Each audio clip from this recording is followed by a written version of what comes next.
आजमगढ़ जिले में लगातार बाबा साहब की मूर्ति को उखाड़ने की प्रक्रिया चल रही है। साथ ही साथ अम्बेडकर नगर जिले में भी ऐसा एक मामला सामने आता है। चलिए बात करेंगे आखिर क्यों 14 अप्रैल से पहले ये जो है दलित समाज के दिल पर क्यों इस तरह से कुठारा प्रहार किया जा रहा है। बात करेंगे, साथ में है निखिल राव जी। जी, सभी को सबसे पहले तो मेरा जय भीम। अभी आपने बात किया कि आजमगढ़ में बाबा साहब अम्बेडकर की जो है प्रतिमा उखाड़ी जा रही है। अम्बेडकर नगर में बाबा साहब अम्बेडकर की प्रतिमा उखाड़ी जा रही है और 14 अप्रैल आने वाला है। कल हमारे जो बहुजन समाज के सबसे बड़े महापुरुष हैं उनकी जो है जयंती है, उनका जन्मदिन है। तो देखिए, ये जिस तरीके से उत्तर प्रदेश में और केंद्र सरकार में बीजेपी की सरकार है, ये हमेशा हमारे जो बहुजन मूवमेंट है उसको दबाने का काम किया है।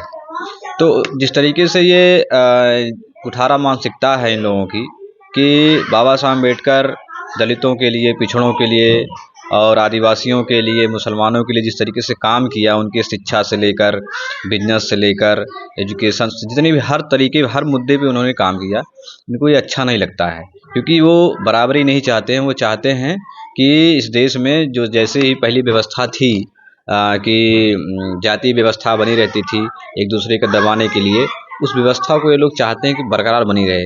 और जिस तरीके से बाबा साहब अम्बेडकर की मूर्तियां उखाड़ी जा रही हैं, तोड़ी जा रही हैं, इससे ये प्रतीत होता है कि इस देश में अभी भी सामंतवाद कायम है।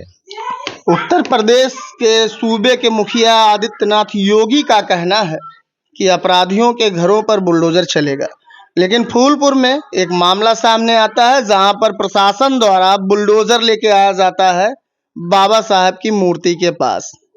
ये क्या इंडिकेट करता है, इससे क्या प्रतीत होता है? ये सिर्फ हमारे मनोबल को तोड़ने का काम कर रहे हैं ये प्रशासन तो इस समय उत्तर प्रदेश की मुख्यमंत्री की है, जिसकी सरकार है उसकी प्रशासन है।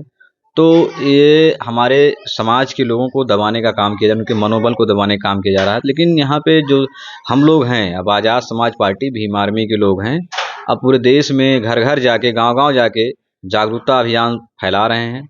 हम लोग संवैधानिक लोग हैं, संविधान को मानते हैं। संवैधानिक अधिकारों का प्रयोग करके हम मुख्यमंत्री जी को बताएंगे कि समय सबका बदलेगा और जिस दिन उत्तर प्रदेश में आज़ाद समाज पार्टी और भीम आर्मी की सरकार होगी, उस दिन इनका इलाज किया जाएगा। जो लोग पीडीए का नारा देते हैं वो लोग कहते हैं कि दलित, पिछड़ा, मुसलमान एक है।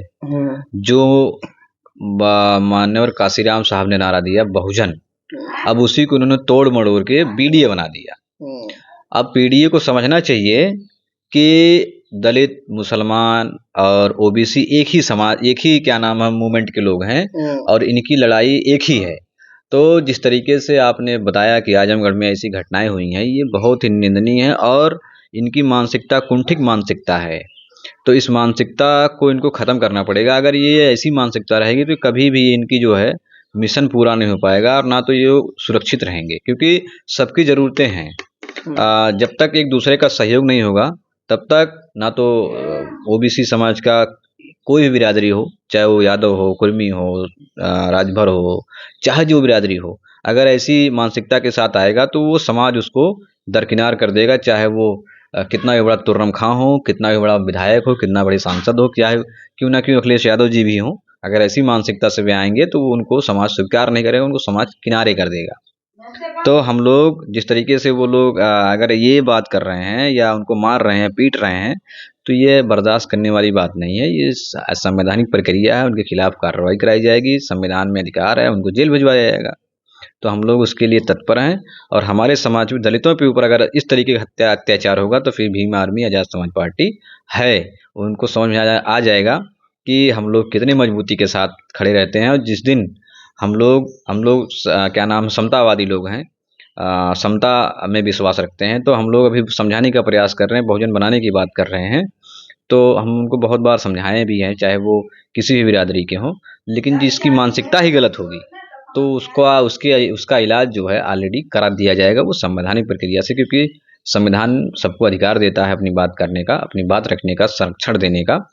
तो हर तरीके से इलाज हो जाएगा, चाहे वो कितना भी बड़ा तुर्रम खान हो, चाहे वो यादव हो, चाहे मुसलमान हो, चाहे वो दलित ही हो, चाहे वो कुर्मी, किसी भी बिरादरी का होगा, अगर वो गुंडई पे उतर आएगा या किसी व्यक्ति विशेष को जाति क्या नाम भेदभाव फैलाएगा तो उसका इलाज संभव है।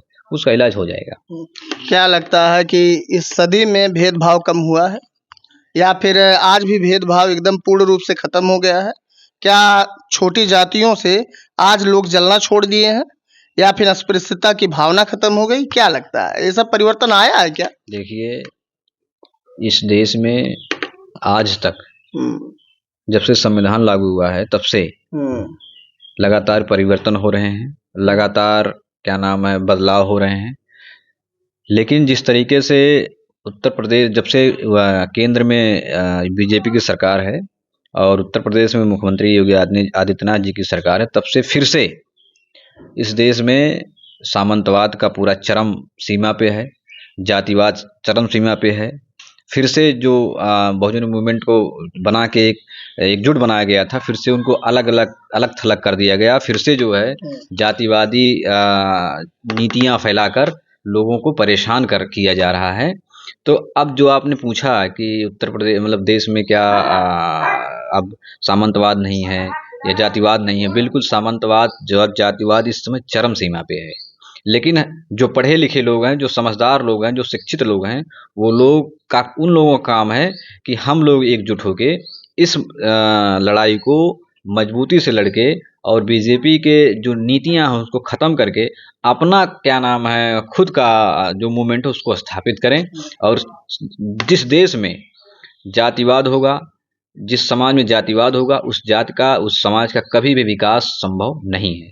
मैं देख रहा हूँ आए दिन, अगर धर्म की बात की जाए, आए दिन जिस तरह से कोई भी धर्म हो, सबको एक हिसाब से समान अधिकार है। जी वो अपने धर्म का प्रचार प्रसार शांतिपूर्वक कर सकता है। जी लेकिन मैं देख रहा हूँ आए दिन चर्चों पे हमले हो रहे हैं। वो भी इंसान है, उनकी भी कहीं आस्था है। जिस तरह से अम्बेडकरवादी की आस्था बाबा साहेब और बुद्ध में है, हिंदू की आस्था देवी देवताओं में है, मुस्लिम की आस्था आस्था जो है कुरान और अल्लाह में है। उसी तरह से ईसाइयों की आस्था जो है क्रिश्चियनिटी यीशु मसीह में है। ठीक है, लेकिन मैं देख रहा हूँ आए दिन चर्चों पे हमला हो रहा है, जय श्री राम के नारे लगाते हुए तोड़ फोड़ मचाया जा रहा है, मारा जा रहा है। इसके लिए कानून व्यवस्था क्या ढीली पड़ गई है? बिल्कुल, उत्तर प्रदेश में नहीं पूरे देश में संविधान में अधिकार है, आर्टिकल बना हुआ है कि हर व्यक्ति अपने धर्म का प्रचार प्रसार कर सकता है, अपने पूजा कर सकता है। मतलब कि जो उनके धार्मिक मामले हैं उसमें कोई हस्तक्षेप सरकार नहीं कर सकती है। ना तो कोई कुछ और कर सकता है, ना तो उनकी ज़मीनों को हड़प सकता है, ना उनकी ज़मीनों पर अधिकार क्या नाम है कुछ कर सकता है। लेकिन जिस तरीके से उत्तर प्रदेश की योगी सरकार और केंद्र सरकार की मोदी सरकार हिंदू धर्म की जो नीतियां हैं उसको स्थापित करने के लिए, चाहे वो क्रिश्चियनिटी हो, चाहे वो बौद्ध धर्म का मामला हो, चाहे वो मुस्लिम धर्म का मामला हो, सभी धर्मों को के लोगों को वो परेशान कर रहे हैं। इसलिए कि इनको परेशान करेंगे अपने शासन सत्ता के दम पर, तो ये हम वोट की राजनीति कर रहे हैं। वोट की राजनीति करके इनको डरा धमका के अपने साथ वोट ले लेंगे और अपने हम सत्ता में बने रहेंगे। लेकिन इस देश में जब तक संविधान है तब तक आज़ाद समाज पार्टी और भीम आर्मी के लोग पूरा प्रयास कर रहे हैं कि हमारे लोगों के संरक्षण हो सके। गया की बात कर लेते हैं। गया में देखिए इतने दिन से बौद्ध भिक्षु धरने पे हैं, कुछ नहीं हो रहा है। ना मीडिया जो टेलीविज़न मिडिया है, ना उसमें कोई वहाँ का दृश्य दिखाया जा रहा है, ना वहाँ पे भिक्षुओं की पीड़ा दिखाई जा रही है। काफ़ी लंबे समय से वो बैठे हुए हैं, आस कर रहे हैं, उम्मीद कर रहे हैं सरकार से अब सुनेगी तब सुनेगी। आखिर क्या कारण है कि इन धर्मों का कोई महत्व तो नहीं दिया जा रहा है, इन धर्मों को एकदम इग्नोर कर दिया जा रहा है? क्या ये लोग इंसान नहीं है या कीड़े-मकोड़े हैं या इनको एकदम हीन समझा जा रहा है? आखिर कुछ तो होना चाहिए रीज़न। भाई हम कहा जाता है हिंदू, मुस्लिम, सिख, ईसाई यहाँ सभी हैं भाई-भाई। तो यहाँ पे भाई की बात मुझे नहीं समझ में आ रही है। नहीं तो इतने दिन एक भाई भूखा रहेगा, एक भाई यार आराम से मलाई खा रहा है, पनीर खा रहा है।